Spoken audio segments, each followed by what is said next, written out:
यहाँ के रहने वाले ब्राह्मणों ने उस वक्त इस घर को ब्लू इसलिए पेंट किया क्योंकि इस घर में कीड़े मकोड़े इंसेक्ट वगैरह ना आए और उसके घर में गर्मियों में ठंडक बनी रहे।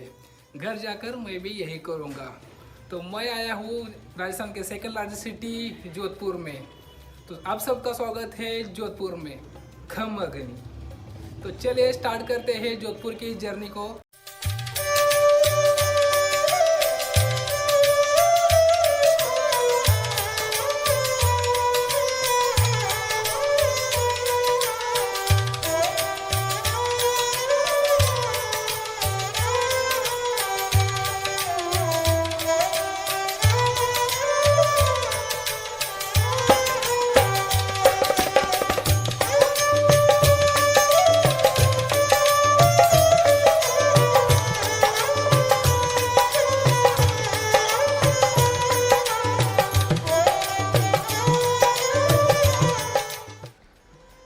जोधपुर इंडिया के हर एक मेजर सिटी से by train, by flight, by road से डायरेक्ट जुड़ा हुआ है।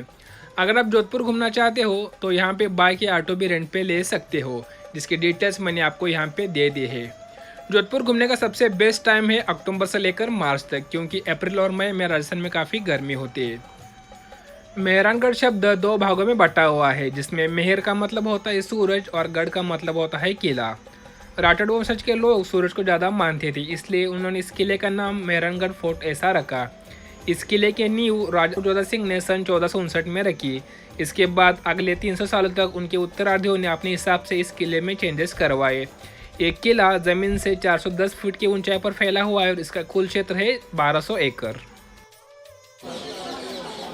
तो जिस तरह मैंने पूरा राजस्थान एक्सप्लोर किया, तो यहाँ पे आपको हर एक जगह, जैसे राजस्थान में आपको टिकट लेना पड़ता है, तो कुछ इस तरह का ही मेहरानगढ़ फोर्ट में आपको टिकट पड़ जाएगा। तो यहाँ पे मैंने ले लिया है टिकट, इसका चार्ज मेरे को पड़ गया है 200 पर पर्सन के हिसाब से। मेहरानगढ़ फोर्ट एकमात्र ऐसा किला है जिसके टॉप तक पहुँचने के लिए आप एलिवेटर की मदद ले सकते हो, जिसके टिकट चार्ज होते हैं 50 रुपीज़ पर पर्सन के हिसाब से। इस किले से एंटर होती है आपको इस किले का एक मॉडल देखने को मिलेगा, जो कि देखने में बेहद ही खूबसूरत है। तो जैसे मैंने यहाँ से एंट्री की तो सुबह का वक्त था, तो मैंने यहाँ पे ब्रेकफास्ट करना पहले पसंद कर दिया। तो मेहरानगढ़ फोर्ट से जैसे आप अंदर आ जाओगे तो यहाँ पे आपको एक कैफ़े दिखाई देगा, जहाँ से आप सुबह का ब्रेकफास्ट वगैरह एंजॉय कर सकते हो। तो यहाँ पे मैंने ले ली है कचौरी, जिसके चार्ज मेरे को पड़ गए 80 रुपये पर पर्सन हिसाब से। थोड़ा सा लिटिल बिट एक्सपेंसिव है, लेकिन अगर आप सुबह का ब्रेकफास्ट करते हो तो आप ये पूरा फोर्ट आसानी से घूम सकते हो। तो मेहरानगढ़ फोर्ट की कैफ़े की बात की जाए तो यहाँ पे आपको मैं प्राइस बता देता हूँ। जैसे समोसा की बात की जाए तो समोसा रहता है 80s में।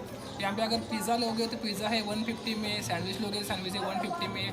अगर आप खमन ढोकला लोगे तो 80 रुपये आएगा, और पानी की बोतल की कीमत है यहाँ पे 50 रुपीज़। तो अभी तो मैं इस कचौरी एंजॉय करता हूँ और सीधा चलता हूँ मेहरानगढ़ फोर्ट एक्सप्लोर करने के लिए।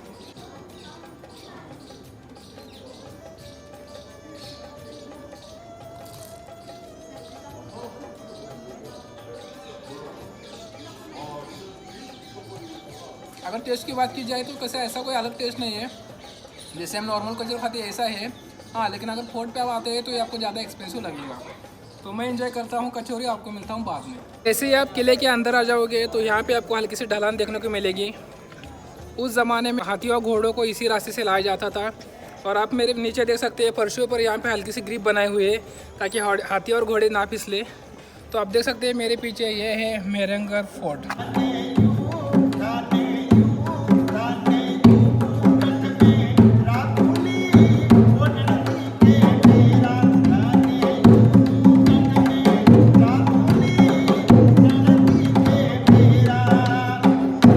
इस किले के अंदर के रूम्स बेहद ही खूबसूरत बनाए गए हैं। यहाँ पे आपको एक म्यूजियम भी देखने को मिलेगा।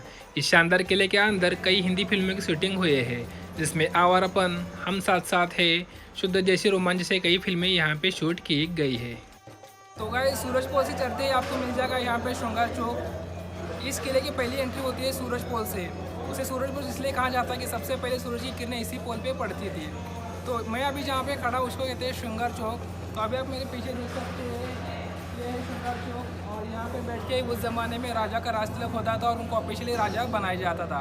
तो यहाँ पे आप मेरे पीछे देख सकते हैं, ये है उस ज़माने के राजाओं की फ़ोटो। तो यहाँ पे आखिरी राजतिलक हुआ था राजा कद सिंह का, तो यहाँ पे आप देख सकते हैं उनका फ़ोटो है।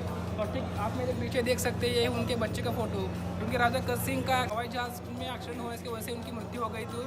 तो महज 4 साल की उम्र में ही उनके बेटे को यहाँ पे राजा किया गया था। तो कुछ इस तरह का व्यू यहाँ पे आप देख सकते हैं पूरा। ये पूरी नक्काशी और ये पूरी हाथों से बनाई गई है। इसके पीछे बनाने का कारण ये है कि एक तो यहाँ पे हवा का वेंटिलेशन अच्छी तरह से हो सके और दूसरी सूरज की किरणें किले के अंदर तक आसानी से पहुँच सके, इसलिए यहाँ पे ये जाली बनाई गई है। और दूसरी बात, यहाँ पे जो फेस्टिवल हुआ करते थे तो वहाँ के अंदर से रानियाँ झाँक कर यहाँ पे देखती थी। तो इसके सामने आपको देखने को मिल जाएगा म्यूजियम, तो मैं आपको दिखाऊंगा आगे कि इस किले का म्यूजियम देखने में कैसा है। श्रृंगार चौक के आगे आपको देखने को मिल जाएगा हौदों का म्यूजियम, जिसका यूज राजा हाथियों पर बैठने के लिए किया करते थे। इस हौदे के ऊपर आपको शेर और बाघ की डिजाइन देखने को मिलेगी, जो कि ताकत का प्रतीक माना जाता है। इसी के आगे आपको देखने को मिल जाएगा पालकी खाना, जिसका यूज राजा और रानी एक जगह से दूसरी जगह जाने में किया करते थे। इस पालकी को बनाने में कई सोने और चांदी का यूज किया गया है।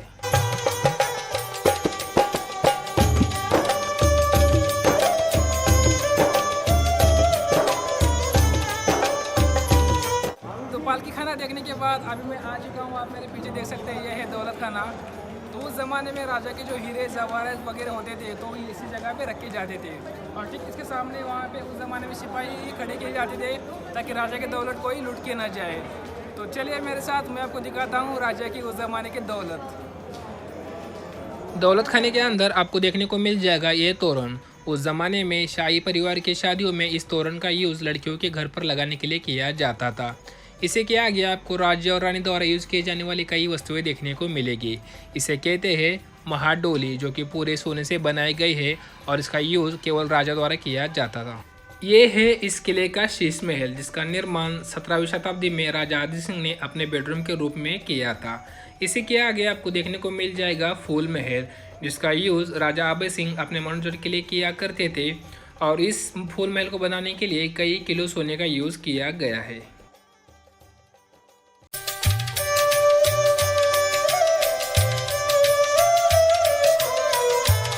है झांकी महल। उस ज़माने में शाही परिवार में कभी भी कोई बच्चा पैदा होता था तो उनके लिए पालने यहीं पे बनाए जाते थे। इस जगह आपको कई हाथों से और बिजली से चलने वाले पालने देखने को मिलेगी। इसी के आगे आपको देखने को मिल जाएगा होली चौक। उस ज़माने में शाही परिवार की औरतें और उनकी दासियाँ यहीं पर आकर फेस्टिवल एंजॉय किया करते थे। यहाँ पर आपको कई रंगी बिरंगी खिड़कियाँ देखने को मिलेंगी, जिसके कांचों को बेल्जियम से लाया गया था।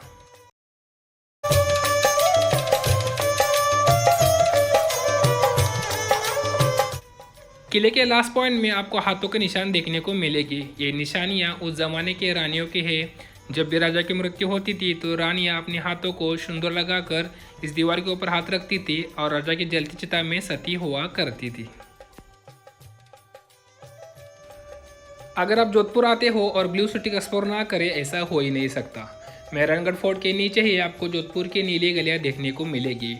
इस गलियों को नीला बनाने के लिए कई सारे कारण बताए जाते हैं, जिसमें से कई कारण ऐसे भी हैं कि भगवान शंकर ने इस प्लैनेट को बचाने के लिए हल नामक विष पिया था, जिसके कारण उनका पूरा शरीर नीला हो गया। इसी के चलते उनके फॉलोअर्स ने इस गलियों को नीला पेंट किया। तो कई ऐसा मानते हैं कि नीला कलर एक अच्छा राइट रिफ्लेक्टर है, साथ ही साथ कीड़े मकोड़े को घर में आने के लिए ये नीला कलर रोकता है। इसी गलियों में ब्रह्मपुरी नाम की जगह आप विजिट कर सकते हो, जहाँ के दीवार के ऊपर बेहद ही खूबसूरत कलरफुल पेंटिंग आप देख सकते हो।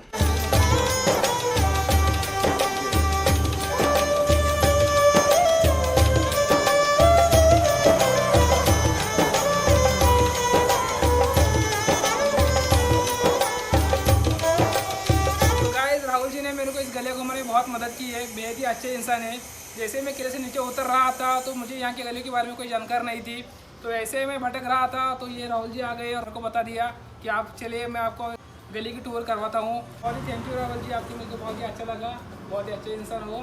तो राहुल जी बहुत ही अच्छे इंसान है।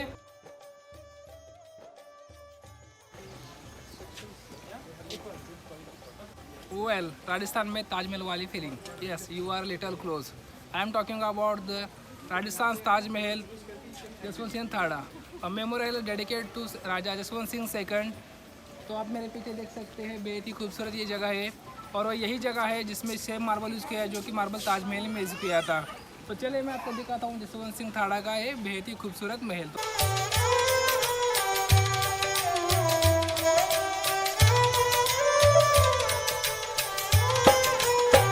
और इसको उस ज़माने में बनाने में लगे थे कुल मिला के 2,80,000 रुपये। जसवंत थाड़ा का निर्माण महाराजा जसवंत सिंह द्वितीय की स्मृति में उनके बेटे महाराजा सरदार सिंह ने सन 1906 में कराया था।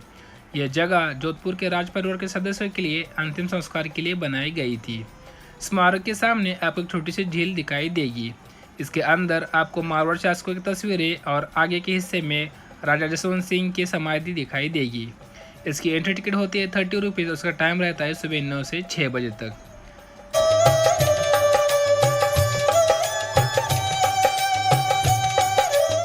जसवंत थाड़ा देखने के बाद आप मंडोर उद्यान विजिट कर सकते हो। मंडोर उस ज़माने में मारवाड़ राजा की राजधानी हुआ करती थी।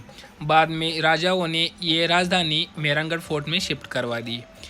इस उद्यान के अंदर पहुंचते ही आपको बड़ा सा भैरव जी का टेम्पल देखने को मिल जाएगा। इस मंदिर के अंदर आपको भैरव जी और गणेश जी की बेहद ही खूबसूरत मूर्ति देखने को मिलेगी। मंदिर के दर्शन लेने के बाद आप इस उद्यान के म्यूजियम को विजिट कर सकते हो, जहाँ पे आपको अलग अलग मूर्तियाँ, पेंटिंग और कई पुरानी चीज़ें देखने को मिलेगी। इस उद्यान के अंदर कई बगीचे, फव्वारे और हिंदू देवताओं के बड़े बड़े टेम्पल आपको देखने को मिलेंगे, जो कि लाल रंग के बलुआ पत्थर से बनाए गए हैं, जिसकी डिज़ाइन बेहद ही खूबसूरत है।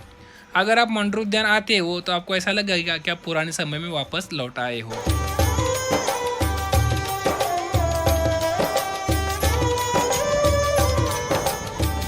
मंडोर एक्सप्लोर करते करते अभी मैं आ चुका हूँ इस जगह पे।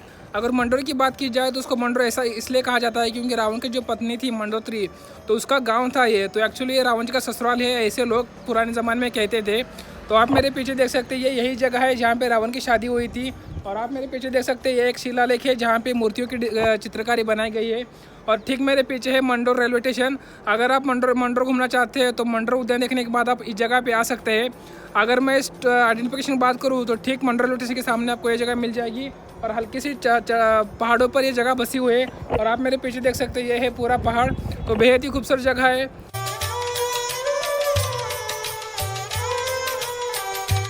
तो गाइस अभी आप देख सकते हैं अभी मैं आ चुका हूँ उमेद पैलेस के अंदर। अगर उमेद पैलेस की एंट्री टिकट की बात की जाए तो यहाँ पे एंट्री टिकट है उमेद पैलेस का 60 रुपीज़। अगर उमेद पैलेस के बारे में अगर जानकारी देना चाहूँ तो राजा उमेद सिंह ने इस पैलेस को बनवाया था, क्योंकि इसके बनाने के पीछे एक कारण था।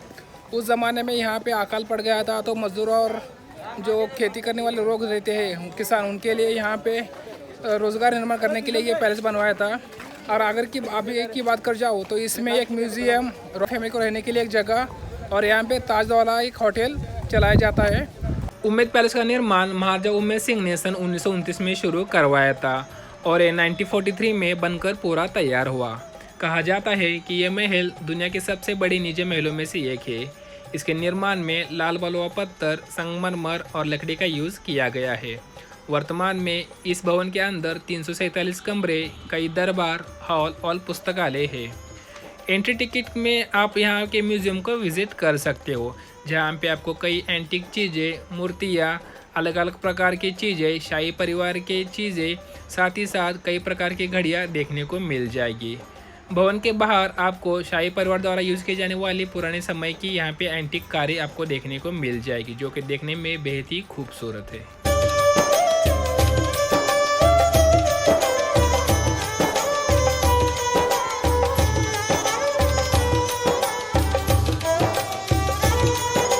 तो गाइस अभी आप देख सकते हैं अभी मैं जिस जगह पे आया हूँ उसे कहते हैं तुलसी का झलरा। ये एक स्टेपवेल है, जैसे जयपुर में पन्ना मीना का कुंड था, कुछ इसी प्रकार का ये कुंड है। तो आप मेरे पीछे देख सकते हैं ये है यहाँ पे रेस्ट रूम, जहाँ पे बैठ के रानी रेस्ट करती थी। और ये है कमान जिसके ऊपर हाथी, गाय और घोड़े की बेहद ही खूबसूरत नक्काशी की गई है। तो आप मेरे पीछे देख सकते हैं यहाँ पे स्विमिंग चल रहा है। और ठीक जयपुर के पन्ना मीना कुंड तरह इसमें भी आने के लिए चढ़ने के लिए स्टेप है। अगर मैं इस कुएं की बात करूँ तो इसका निर्माण राजा अभय सिंह की पत्नी तंवर ने सन 1740 में करवाया था। उस वक्त औरतें यहाँ पे पानी भरने के लिए आई थी और बेहद ही खूबसूरत जगह है। और आप देख सकते हैं पीछे ये है जगह जहाँ पे 200 फुट नीचे ये गहरा कुंड है। और अगर मैं अभी की बात करूँ तो भारत सरकार ने जो डाक की जो टिकट जारी की है उसमें तुलसी का कुंड का भी यहाँ पे आपको टिकट मिल जाएगा। तो बेहद ही खूबसूरत जगह है। अगर आप जोधपुर घूमना आते हो तो इस जगह को एक बार ज़रूर विजिट कर लेना। यहाँ पे फ़ोटो भी अच्छी आएगी। आप देख सकते हैं यहाँ बेहद ही खूबसूरत जगह है और इसका आने का कोई वक्त भी नहीं है और यहाँ पे टिकट भी कोई नहीं, यहाँ पे एंट्री फ्री रहती है।